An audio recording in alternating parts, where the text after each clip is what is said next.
But before then, we want to talk about an issue that is in the news today. Peel Region Council has been told by the lawyer representing a group that it could be legally liable for harming residents whose health is being put at risk by fluoridated water.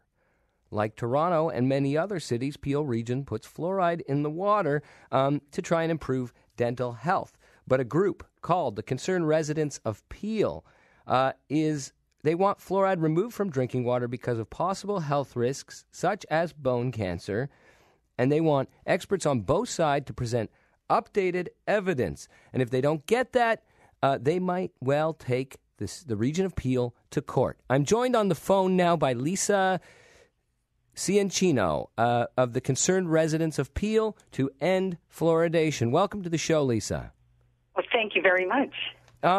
So can you explain a little bit what your concerns are?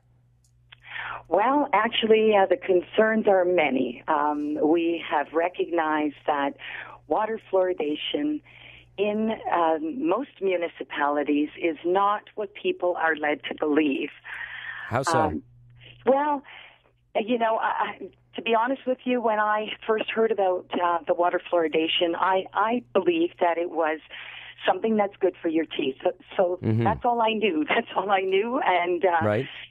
So, but once I delved into this and understood the issue, I recognized that this is a toxic chemical byproduct from the fertilizer industry, and it's not pharmaceutical-grade fluoride. So this is what's actually being put into our drinking water. So your opening statement is perfect because this is what we're up against, and the main issue is to prove that what you're putting into our drinking water is safe for human consumption. Okay, so that's now I want to read to you from the Canadian Cancer Society's website, specifically on the issue of water fluoridation and cancer. It says, many studies done by government agencies and independent academic investigators have shown a link between water fluoridation, have not shown a link between water fluoridation and cancer, but a small and very weak body of scientific evidence suggests there's a relationship between exposure to high levels of fluoride in drinking water and a type of bone cancer. They say, based on the current evidence, it appears unlikely that water fluoridation increases the risk of cancer. And at the same time, we know that there are many benefits to water fluoridation, especially for people who have less access to dental care. So that's from the Canadian Cancer Society. Are they missing something?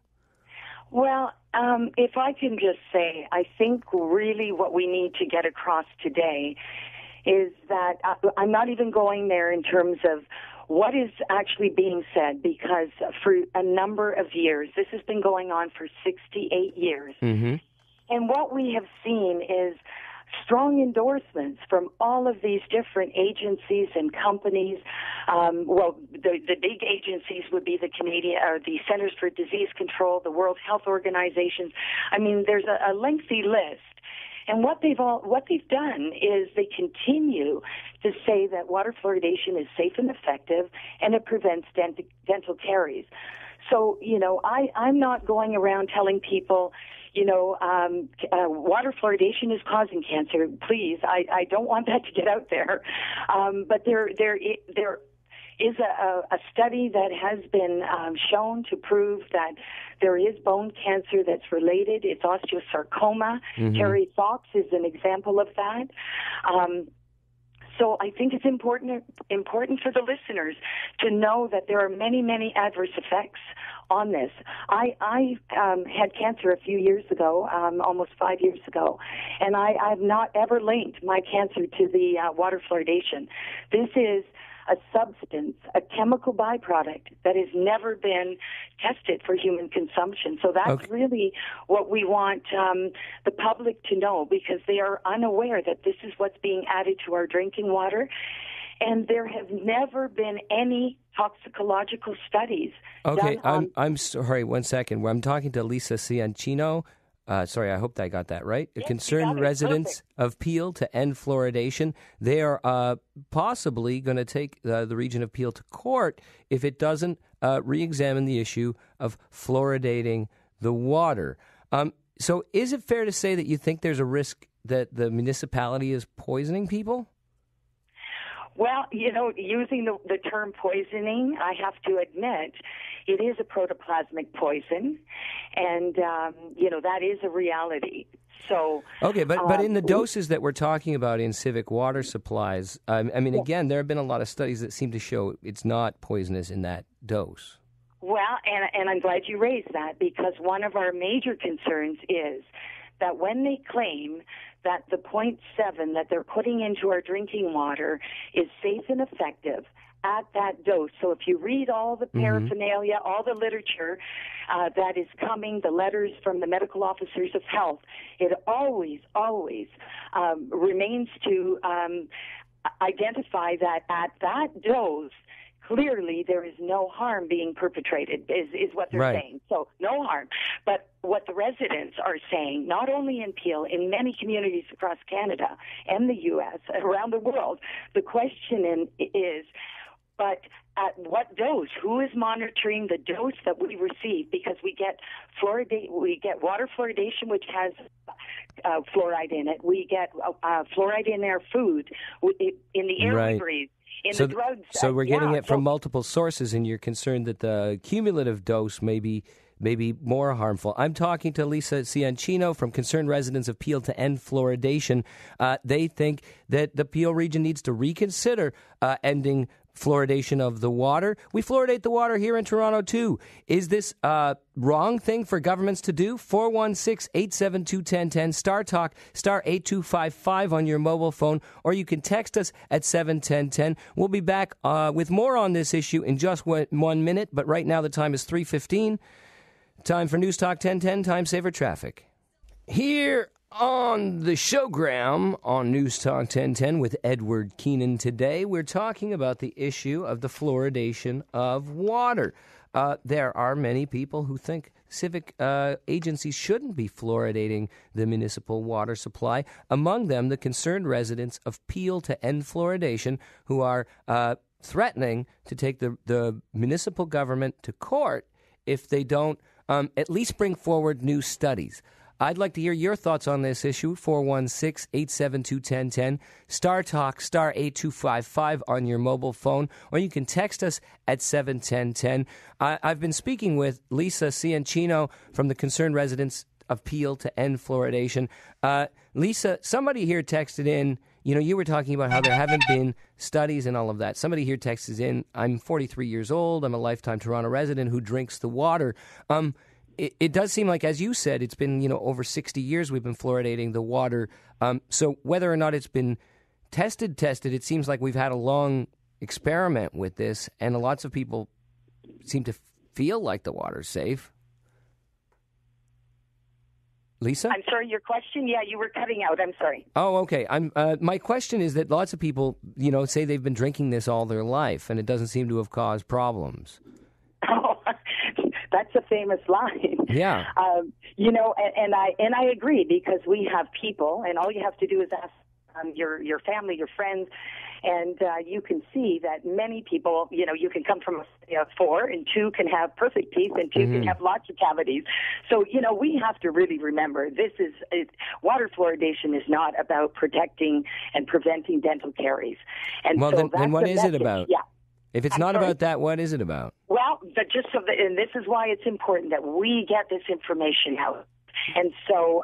So are you suggesting... I'm sorry to cut you off, but I want to put the question directly. Are you suggesting that municipalities that fluoridate water supplies have something other than dental health in mind when they're doing it?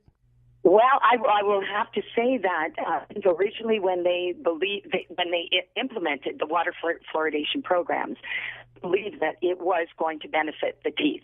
And so for years they believed that water fluoridation was the purpose was for the prevention of dental caries. Mm-hmm. Now, that has since changed. So and this is what our lawyer has talked about yesterday, and he has shared. There's just so much evidence out there today, and the newest evidence has come out so that they are aware, the Centers for Disease Control quoted, and I believe it's 2010, where they have stated that it's not systemic. It's not by drinking fluoridated water that you prevent your dental caries. It's a topical application.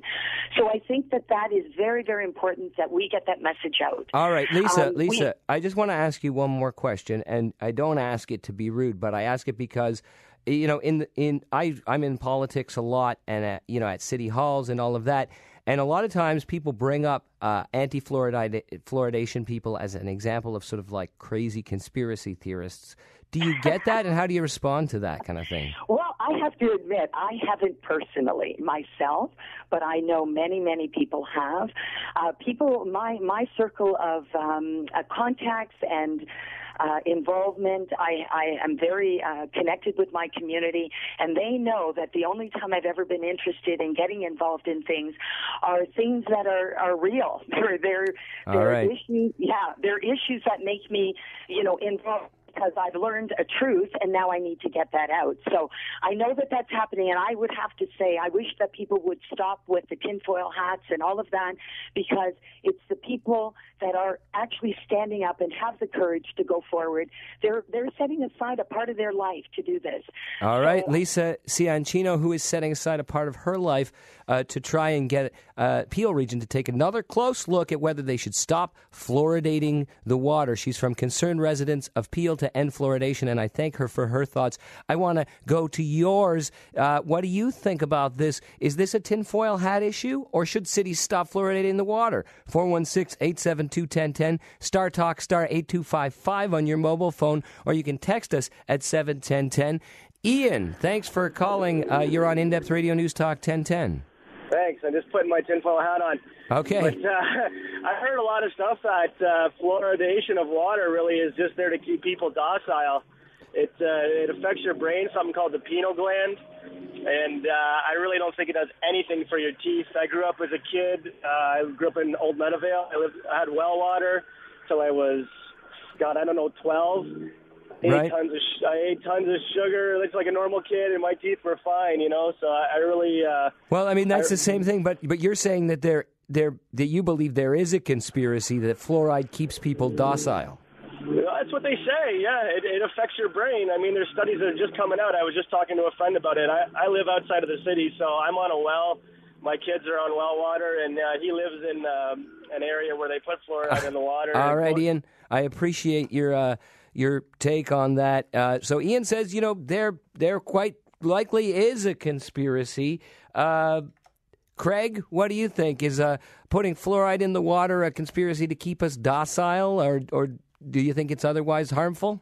It's pretty funny. I keep hearing all these people talk about vague studies, but if you go to the Canadian Dental Association, if you go to the Canadian Medical Association, I mean, heck, go to your dentist, go to your doctor, ask them that question. The overwhelming scientific and medical consensus is that fluoridation in water actually has positive health benefits, and there's no significant health negatives. That's what I'm seeing from the Canadian Cancer Society and from dental associations. So do you just think these people are out to lunch? In a way, yes. I don't expect everybody to go to university and study biochemistry like perhaps I did. But at the end of the day, the golden rule of biochem is dosage. Right. You could drink too much fresh, distilled, absolutely 100% pure water, and you can die of water intoxication. That's right. But the dosage, that's what matters here. Same thing with salt. You could grab fistfuls of salt, put it in your mouth, after so many fistfuls. I got it. So, Craig, I have one more question for you since you're a biochemist. She was expressing a concern that the dosage in the water might not be harmful, but that when you combine it with the dosage in your toothpaste and other sources, is there anything to that? Not really. I mean, the trace amounts that we have in drinking water it's trace. It's almost negligible. Okay. There is something we say about an accumulation effects when you're using mouthwash, when you're using toothpaste. That's not really the issue with the fluoride in the drinking water, though. That may be an issue of a person brushing their teeth too often, rinsing their mouth too often. Okay. Well, thank you very much for that, Craig. I did have some other callers here who were taking Liesa's side. We have time? Yeah, okay. Well, I'll take one more call from Guido in Woodbridge. Guido, what are your thoughts on this? Well, I applaud this organization that Liesa is running, bringing this matter to the forefront. I purposely have a reverse osmosis water system in my home to remove not only the fluoride but the chlorine in the drinking water. The fluoride in our drinking water is a poison, so I don't buy the logic that a small dose of poison is okay for me. There are many countries in the world who do not fluoridate their water, as well as people who are on well water, and their teeth are perfectly fine. All right, but there are like lots of things that are poisonous that are also medicines, right?